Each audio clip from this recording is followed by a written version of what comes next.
Viewers, welcome to my YouTube channel. मैं हूं आपका दोस्त नरेंद्र अग्रवाल। दोस्तों, हमारा देश भारत धार्मिक आस्थाओं का देश है। यहां विवाहित महिलाएं हर तीज त्योहार पर एक व्रत रखती है और इन्हीं व्रतों में एक विशेष व्रत है वट सावित्री का व्रत, जो करवा चौथ के व्रत के समान महत्व लिए हुए है। ज्येष्ठ मास के कृष्ण पक्ष की अमावस्या को वट सावित्री का व्रत किया जाता है। ऐसी मान्यता है कि जो भी विवाहित महिला इस व्रत को करती है उसका सुहाग अमर हो जाता है। जिस तरह से सावित्री ने अपने पति सत्यवान को यमराज के मुख से बचा लिया था, ठीक उसी प्रकार से इस व्रत को करने वाली स्त्री के पति पर आने वाले हर संकट समाप्त हो जाते हैं, उसके जीवन के हर दुख समाप्त हो जाते हैं। इस व्रत के दिन महिलाएं, स्त्रियां वट वृक्ष यानी बरगद के वृक्ष के नीचे बैठकर सावित्री और सत्यवान का पूजन करती है। इस कारण से यह व्रत वट सावित्री के व्रत के नाम से प्रसिद्ध है। इस व्रत का विवरण स्कंद पुराण, भविष्योत्तर पुराण तथा निर्णयामृत आदि में दिया गया है। हमारे धार्मिक ग्रंथों में वट वृक्ष को पीपल के वृक्ष की तरह ही पूजनीय माना गया है। मान्यता है कि बरगद के पेड़ में तीनों देवों का निवास है। ब्रह्मा, विष्णु, महेश तीनों ही बरगद के वृक्ष में निवास करते हैं और ऐसी मान्यता है कि इस वृक्ष के नीचे बैठकर पूजन करने पर, कथा सुनने पर मन वांछित फल मिलता है। तो आज इस वीडियो में हम आपको बताने जा रहे हैं कि वट सावित्री का व्रत किस प्रकार से किया जाता है और क्या है इस व्रत के दौरान सुनाई जाने वाली कथा।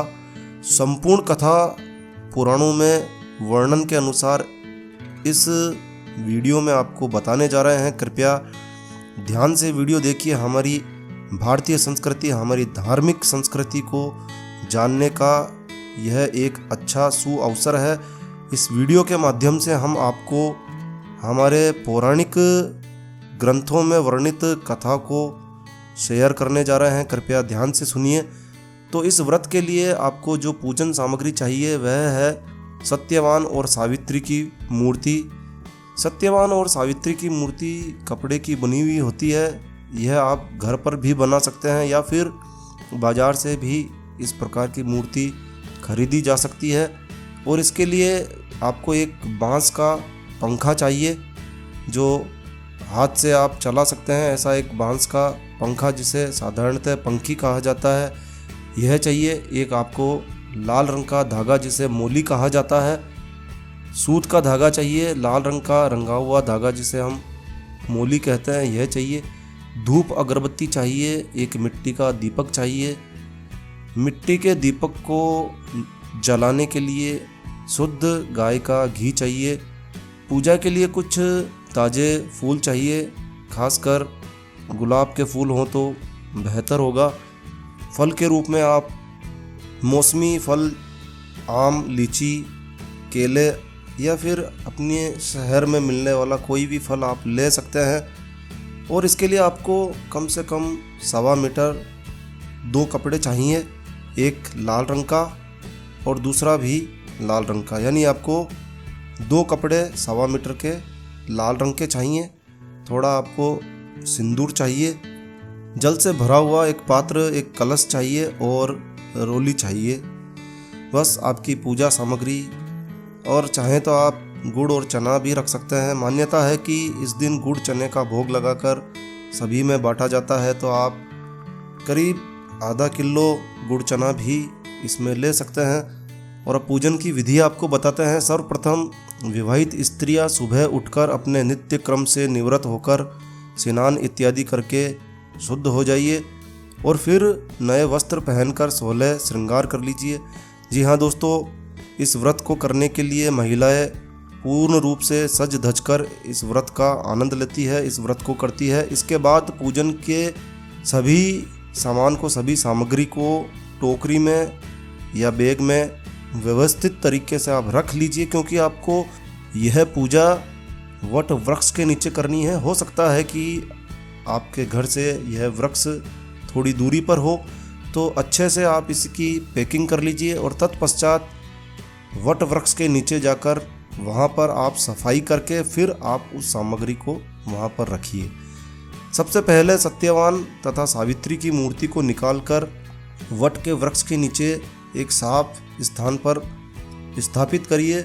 मेरा मानना है कि आप एक साफ पत्थर रखिए और उसे आसन के रूप में काम में लीजिए। उस पत्थर को आप धो लीजिए साफ पानी से और फिर उसके पश्चात उसको आसन मानते हुए उस पर सत्यवान और सावित्री की आप मूर्ति स्थापित करिए। अब धूप, दीप, रोली, सिंदूर इत्यादि से इनका पूजन करिए। लाल कपड़ा सत्यवान सावित्री को अर्पित करिए। एक कपड़ा आप सत्यवान को अर्पित कर दीजिए और एक कपड़ा सावित्री को अर्पित कर दीजिए और फिर फल समर्पित कीजिए। फिर बांस के पंखे से सत्यवान और सावित्री को हवा करिए। बरगद के पत्ते को अपने बालों में लगाइए और बरगद के पत्ते से आप श्रृंगार और भी कर सकते हैं। अब धागे को बरगद के पेड़ पर 7 बार बांध दीजिए, 11 बार बांध दीजिए, 21 बार बांध दीजिए। आपकी जितनी शक्ति हो आप 108 बार भी परिक्रमा कर सकते हैं, लेकिन कम से कम 7 बार आपको परिक्रमा अवश्य ही करनी है। इसके बाद सावित्री और सत्यवान की कथा आप पंडित जी से सुनिए, लेकिन यदि आप ग्रुप में हैं आपके पास, आप यदि कुछ महिलाएं एक साथ बैठकर इस व्रत को कर रही है, इस पूजन को कर रही हैं, तो आप में से एक महिला इस कहानी को पढ़िए और अन्य महिलाएं उसे श्रवण कीजिए। और फिर सत्यवान और सावित्री को और बरगद में विराजमान ब्रह्मा, विष्णु, महेश को प्रणाम कीजिए।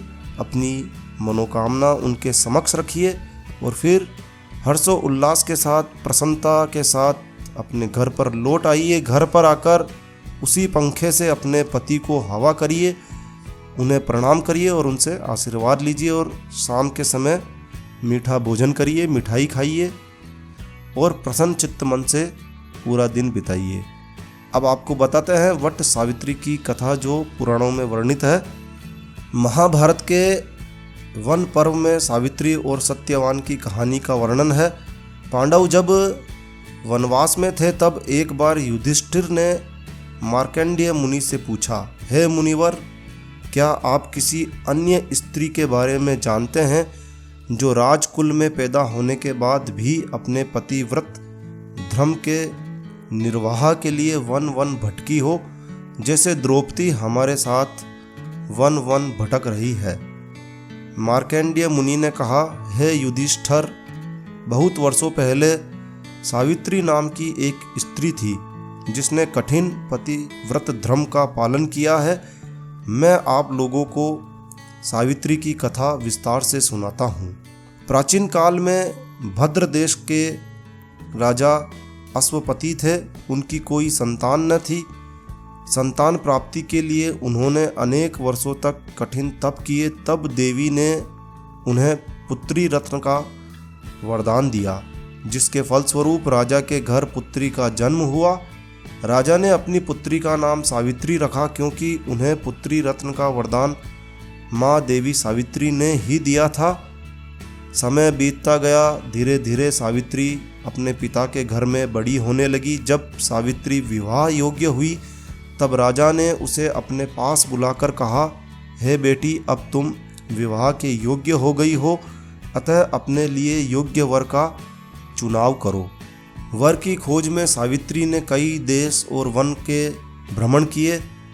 एक दिन उनकी भेंट साल्व देश के राजा धूम्यसेन से हुई, जो एक तपोवन में अपनी पत्नी तथा पुत्र सत्यवान के साथ रहा करते थे। राजा धूम्यसेन से उनके दुश्मनों ने छल से उनका राज्य छीन लिया था। सावित्री उनके पुत्र सत्यवान से बहुत प्रभावित हुई और मन ही मन उसे पति के रूप में स्वीकार कर लिया तथा वहां से शीघ्रतापूर्वक अपने राज्य को लौट आई और उसने अपने पिता भद्रराज अश्वपति को अपना निर्णय सुनाया। संयोगवश ऋषिराज नारद भी उस समय भद्रराज अश्वपति से मिलने उनके राज्य में आए हुए थे।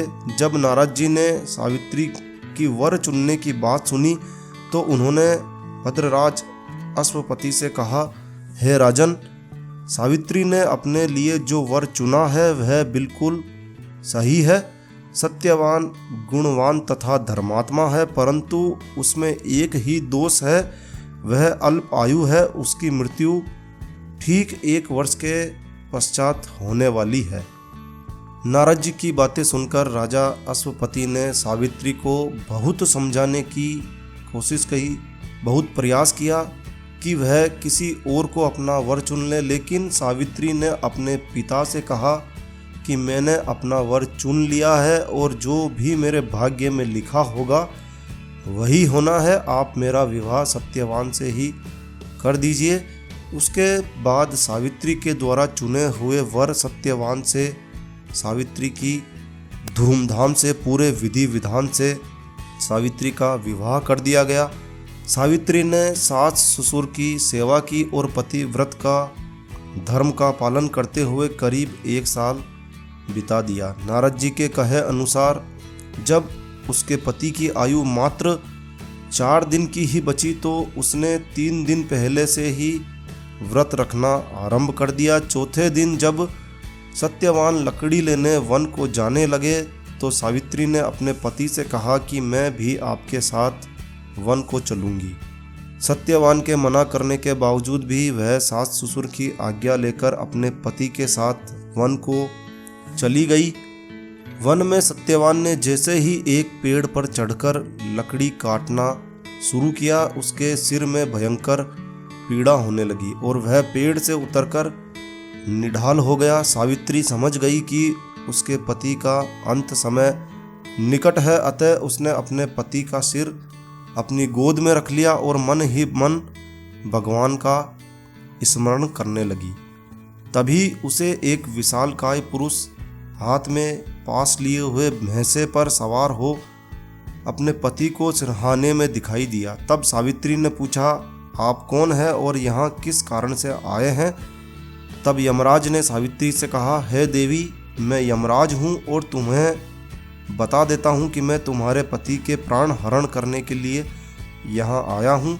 तुम्हारे पति की आयु समाप्त हो गई है।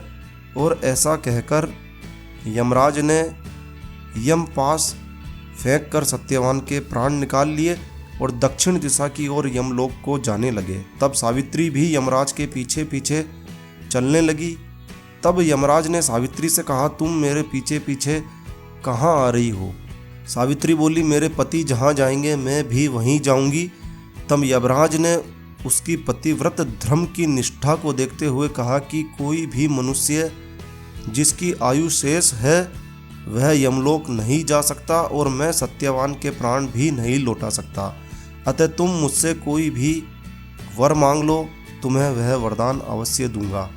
तब सावित्री ने अपने सास ससुर के आंखों की ज्योति मांगी। तब यमराज ने उसके सास ससुर के आंखों की ज्योति लौटा दी और आगे चलने लगे। फिर भी सावित्री ने यमराज का पीछा नहीं छोड़ा। यमराज ने सावित्री से कहा कि कोई और वर मांग लो।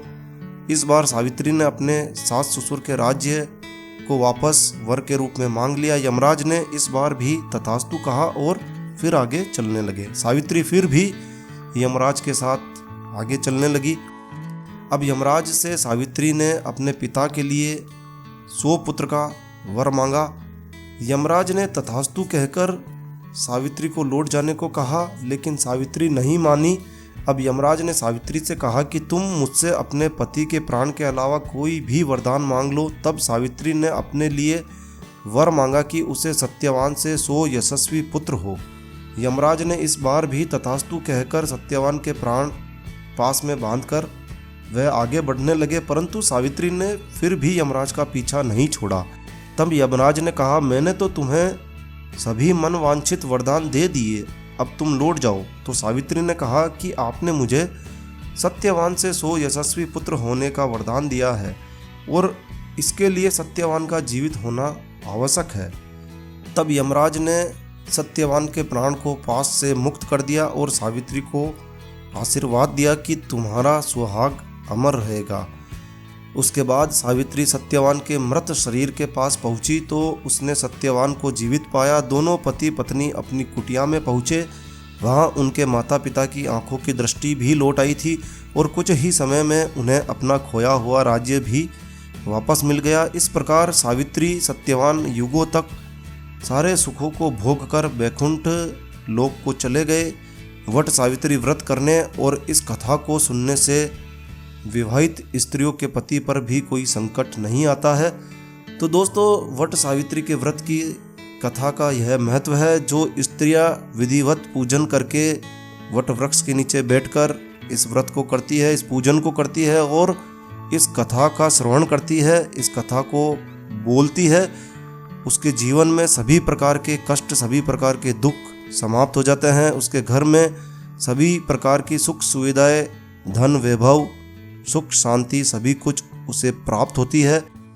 तो सभी महिलाएं इस व्रत को करती है और जो महिलाएं नहीं करती है, कृपया वह भी इस कथा को सुनने के बाद, इस वीडियो को देखने के बाद इस व्रत को आरंभ कर सकती है। कुछ महिलाएं संतान प्राप्ति की इच्छा से भी यह व्रत करती है और इस व्रत को रखने के बाद काफ़ी महिलाओं को संतान की प्राप्ति भी हुई है। तो ऐसे धार्मिक आस्था के चमत्कारी व्रत को सभी महिलाओं को करना चाहिए ताकि हमारी हिंदू संस्कृति कभी समाप्त ना हो। तो हिंदू संस्कृति को बचाए रखने के लिए मेरा सभी विवाहित महिलाओं से निवेदन है, इस व्रत को विधिपूर्वक करें और अपने सौभाग्य को प्राप्त करें। तो दोस्तों, यह वीडियो, यह जानकारी आपको अच्छी लगी हो, यूज़फुल लगी हो तो कृपया लाइक के बटन पर ज़रूर क्लिक कीजिए और यदि आपने हमारा ये चैनल सब्सक्राइब नहीं किया है तो कृपया चैनल सब्सक्राइब कर लीजिए। एक नया वीडियो, एक नई जानकारी लेकर मैं आपका दोस्त नरेंद्र अग्रवाल फिर मिलूंगा। तब तक के लिए stay healthy, stay happy. Thank you for watching my video. Thanks.